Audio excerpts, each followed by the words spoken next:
What is going on, UFC card lovers? Welcome back here to UFC Card Talk. My name is Damien, and for this week's episode, I have a hobby box full of content for you guys. Why is it a hobby box, Damien? Well, that is because I believe I have a mixed lot of good stuff coming your way. Where first, I am going to be going over a Q&A. I put up a post on my Instagram at UFC Card Talk and asked you guys in the community to drop a comment with a question that you wanted me to answer on an episode, and I will be doing that today. The other thing I will be doing, and that is first of many series with a set deep dive. On today's episode, I am going to be going into a deep dive, taking a look at a UFC card set of my choice, and for this episode we are going with the first ever Topps Chrome UFC set from 2017. So make sure to stick around to go over that product. But before we do all that, I just do need to make a quick correction, and that is that I cannot spell. If you did remember last week's video, we did go over the recent eBay sold listings for Cory Sandhagen, and I had actually spelt Cory's name wrong. As we will see, we will go back over some of his recent eBay sales, which is a little tip for you guys. That is something that you can do within your eBay listings. For example, if you want to find some misspelled listings, you can find some cheap listing prices because the lister has spelt that name wrong. For example, Conor McGregor is actually spelled with one N. A lot of people spell his name with two N's. A lot of people also spell Conor McGregor with an ER at the end, not OR. Just little tips like that. Even I am guilty of making mistakes. So we're going to do that first. We're going to go over Cory Sandhagen's recent eBay sales, checking out what's happened since his big win at the UFC Fight Night against Marlon Cheeto Vera. So we can start off to see, guys, he does not have two sold listings in the last 90 days. It is actually 263 sold listings in the last 90 days. We have his 2022, it's a Panini Immaculate Gold, numbered to 10, selling for $41.88 after 12 bids on March 26. We have his Photon 2022 Optic selling for a best offer accepted less than $30. Or how about that first signature auto for him from 2020 Striking Signatures, less than $40, best offer accepted. We have a big card for Cory's, his 2020 Striking Signatures 1/1 autograph, one bid, $500 on March 26. We have the Orange Optic selling for $9.05. Or how about a first off the line Gold Shimmer from 2022 Prism, $125 on March 25th. We have a 2022, it's the Octagon Prism out of 8, selling for $40.50 after 8 bids. So scrolling through, guys, we can see that he has had a number of sales, including his Gold Optic, 5 of 10, $30 after 15 bids on March the 13th. So sorry, Cory, I had spelt your name wrong, but as I said, guys, definitely a little bit of a tip. If you have a favorite fighter, start making common mistakes with their names on your eBay searches, and you might be surprised what special deal you can find yourself. So we will start off, guys, now with the Q&A. I had three questions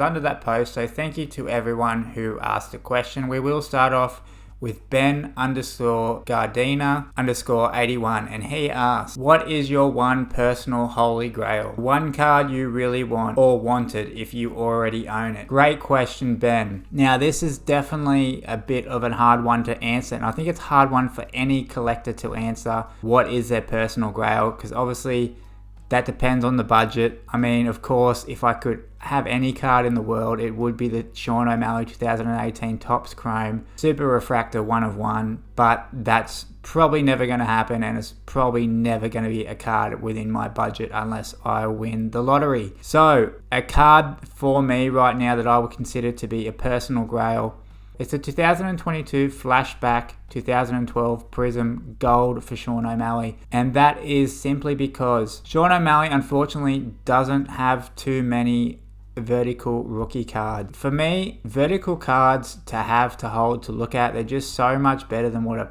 horizontal card is. I don't know what it is. I'm sure there's a lot of people out there can understand what I'm talking about. But that 2012 Flashback Prism, it's such an awesome image of him. The Flashback Prism images are reserved for the fighters after celebrating after a win. Such a clean, cool looking card.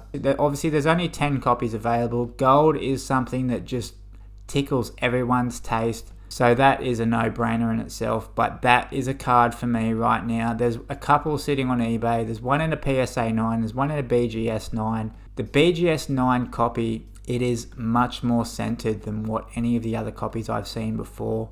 So that's very important for me as well. And if I was spending that sort of money, of course, I would fork out that little bit extra to get the exact copy that I wanted. And one thing I have noticed with those flashback prisms amongst all fighters is I have not yet seen a PSA 10. I've seen plenty of PSA 9s. And I think from what I can tell, it's actually the centering that's letting a lot of them down. So thank you, Ben, for that question. And the answer definitely is the 2022 Prism Flashback from 2012 for Sean O'Malley in a gold. The next question came from my friend Can Hot O Cards on Instagram, and he asked, what is the fight that got you into MMA? I did answer back this as a two-part question, and that is because the first ever UFC I watched back when I was 18 years old with a couple of friends on a Saturday night was an old VHS copy of the UFC 8 event David vs Goliath. This was an 8-man tournament that included some fighters such as Ken Shamrock, Don Fry, and Gary Goodridge. This was just a crazy event. It was the first ever mixed martial arts event that I'd ever seen.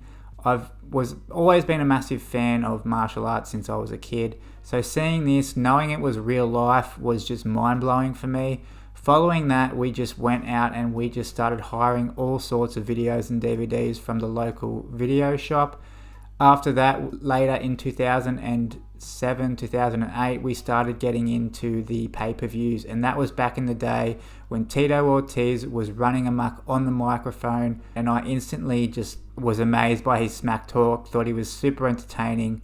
After that, I just started following Tito Ortiz really, really hard. Come to think of it, I actually don't have any of Tito's cards. I end up growing out of him as a fan, but definitely after that, watching Tito Ortiz, watching him versus Ken Shamrock and the rivalry they had, watching him come up against people like Chuck Liddell, getting into other fighters like Rampage Jackson, that was really what started off my love for UFC, and it just grew from there. So thank you very much for the question. And the last question is from the Gobble family at Gobble_UFC_cards. And if you're not following the Gobble family, what are you doing? Do you even like UFC cards if you're not following the Gobble family? They are one of the most generous, positive family within the community, if not the most. So give them a follow if you're not already on their Instagram. But they have asked me, what is the best gift/freebie card that I have ever been blessed with? This question is actually quite ironic, I guess, because I have actually never been gifted with any UFC card or freebie. Of course, when I've bought some cards here and there, I've been given some freebie base cards, as some sellers on eBay like to do. But I will say I have been lucky enough to win one of your competitions, Gobble family, and I did win that 2021. It was a Jared Cannonier Disco Gold out of 10. It was in an SGC 9 slab. And for the sake of the video, it is sitting in this box right here. Which reminds me, one of my next video, guys, if not my next video, will be opening up this mail day box for you guys. As you all know, who have watched my channel before, I'm a little bit weird and I like to share my mail days with you guys. So I'm going to wait. A lot of these cards I have bought months ago. I have not had any hand yet, so I'm super excited to get this box open and go through these cards. But I'm going to be doing that with all you guys because it just makes it that much more fun for me. You probably can't read, but on this box it says there is actually sent to the floor. The two try hanging on to the shelves for support, but that quickly... There is actually 3.5 pounds of cards and slabs in that box that I'm going to be going through on my next video. But yes, Gobble family, that is definitely the best card that I have been gifted with, the card that I won in your competition. So thank you very much to you guys. So thank you to everyone who asked a question. I will be doing this again just because I think it's very fun to interact with you guys directly. So now guys, to the best part I think of this video, and that is, as I said, I will be starting a series of UFC card set deep dives, and this week we are starting with the first ever year of Topps Chrome UFC, and that was in 2017. To start off with, UFC Topps Chrome was only in the hobby format. There was no retail for UFC Topps Chrome, and if you're looking at getting a box because you won the lottery or something. Currently, hobby boxes are sitting around that $1,600 mark on eBay. So going over the checklist on Cardboard Connection, we can see we start off with the base refractors, which are 1 in 3 packs. We have the X refractors, which are 1 in 24 packs. The diamond refractors, which are some of my favorite cards, as you will probably see in my next video. They are spread out 1 in every case. So being a case hit, they are quite a nice card to pick up. And of course, we do have the numbered parallels for the base cards, and they do come in green, numbered to 99. We do have the blue refractors numbered to 75. We also have the gold numbered to 50, and we have the orange numbered to 25, the black refractors numbered to 10, the red refractors numbered to 5, and of course, the super elusive, the super precious, the Superfractor 1 of 1. In the standard hobby box, you will generally find 2 autographs, 8 refractor parallels, 1 X refractor parallel, and also 16 insert cards, consisting of the 4 each of the Topps Fire, the Topps Museum, the Topps Tier 1, and also the top of the class product. With the autographs, it is saying that we can find them with the green refractors numbered to 99 or less, the gold refractors numbered to 50 or less. I actually think the golds are numbered to 25 or less. We've got the orange refractors for the autographs. We have the black refractors, the red refractors, and the super refractors, along with other autograph variations. Going over the base checklist, there is 100 cards. Checking out some of the popular fighters on that base checklist, we do have Rose, we do have Daniel Cormier, we do have Dustin, we do have Anderson, we have Paige Van Zandt, we have Nick Diaz, we have Dominic Cruz, we have Demetrius Johnson. Just such a stacked checklist here, guys. We've got Jim Miller, we've got Tony Ferguson, we've got Khabib, we've got Conor, we've got GSP, we've got my guy Tom Breeze, we've got Max Holloway, Amanda Nunes. So basically all the big names in the UFC over the last 10-15 years you will find in this 2017 Topps Chrome product. For the autographs, we do have Amanda Nunes, we do have Anderson Silva, we do have Conor McGregor. Interesting to note, I think Conor was one of the only autographs in this set to unfortunately be a sticker autograph. A lot of the other autographs, to my knowledge, in this set are actually on-card autographs, which is what, as collectors and even investors, that is what we all want. Those on-card autographs. We have the GSP for the autograph. We have Joanna. We have Max Holloway, which I may or may not have, guys. Watch next week's video to find out. We have the Ronda Rousey auto. We have the Tom Breeze auto, which I may or may not have. And in the variations for the autographs, we have Anderson Silva, Chuck Liddell, Conor McGregor, Demetrius Johnson, GSP, Joanna Jędrzejczyk, Paige Van Zandt, and Ronda Rousey. Going over the fire checklist, some of these cards are what they say. They are absolutely fire, the designs on these cards. Very, very nice. They were quite unique for UFC cards at the time. And from my knowledge, they are quite popular with a lot of the collectors just because they are such a cool design. All the big names in there again. Conor, Chuck, Demetrius Johnson, Frankie Edgar, Ronda Rousey, GSP. With the checklist for the fires, we have Cody, we've got Conor, we've got Cyborg, we've got GSP. And not forgetting the museum checklist for this product, we have Chuck Liddell, Conor, Dominic Cruz, Cormier, DJ Mighty Mouse, Fabricio Verdum, Ronda Rousey, Stipe, GSP, Jose. So all the big names we are seeing a little bit on repeat here. That is because they are the bigger names in this 2017 class. Same thing with the autographs. A lot of recurring names here. And same thing for the UFC Tier 1 set checklist. So guys, for those of you who don't know, Topps Chrome, it is really obviously starting off in baseball, but there has been the same product with basketball and football many, many years ago.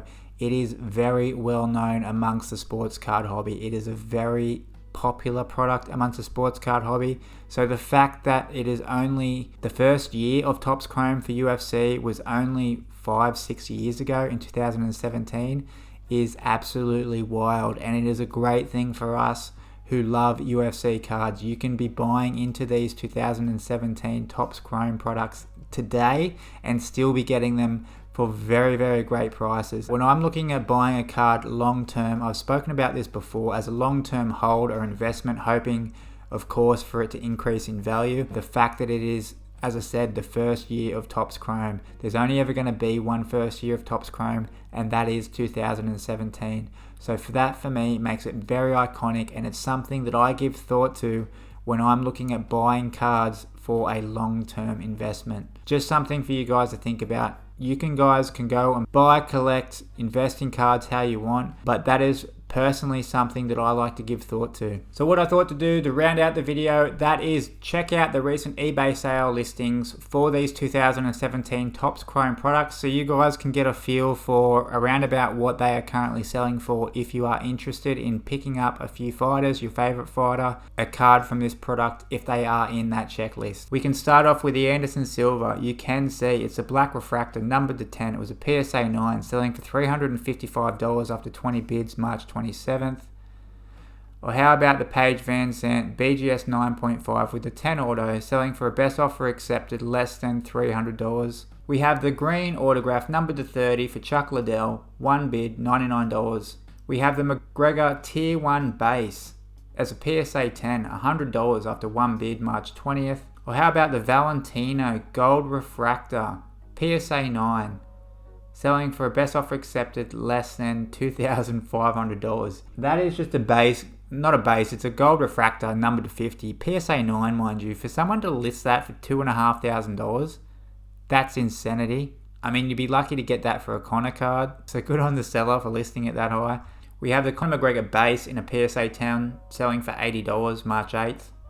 We have the Nick Diaz in the Diamond Refractor. It's a PSA 10, stating it's a Pop 1, selling for a best offer accepted of less than $120 on February the 22nd. We have the Forrest Griffin Orange Refractor Auto, numbered to 25, best offer accepted less than $90. Or how about the Red Refractor? Only 5 copies of this card with the autograph, $200 on February the 20th. We have the Habib Gold Refractor in a PSA 9, selling for $290 after 25 bids, February the 15th. Or how about the Orange Refractor, PSA 9 as well, 25 copies, $382 after 21 bids, February the 9th. So this is quite interesting actually. We can see the orange, half of the copies only being 25 compared to the gold, which has 50 copies, selling for $92 more than the gold. I actually would have thought the gold would be more popular. Yeah, let me know what you guys think. If you had the opportunity to buy a gold Topps Chrome Refractor numbered to 50 or an orange Chrome Refractor numbered to 25, which would you rather buy? I personally think the gold is just something that is more prestigious across any type of card, across any brand of card. Even though there's double the copies, I just think people probably would prefer the gold, but let me know if I'm wrong in the comments. And we'll finish it off with the Tisha Torres. This is a super refractor, guys. This is what they look at. They're an absolutely beautiful, beautiful looking card. This was a PSA 10 and it sold for less than $1,500 on February the 4th. So there you have it, guys. That is it for this week's episode. Let me know what you guys think. I'm very excited to bring you guys this mail day. Very, very excited. Stay tuned. Hit subscribe if you guys haven't already. Hit the notification bell so you do not miss out on every week's episode of UFC Card Talk. Bringing you that UFC card content that you guys want to be hearing. At least I hope so. Thanks again for watching, and I'll see you again next week.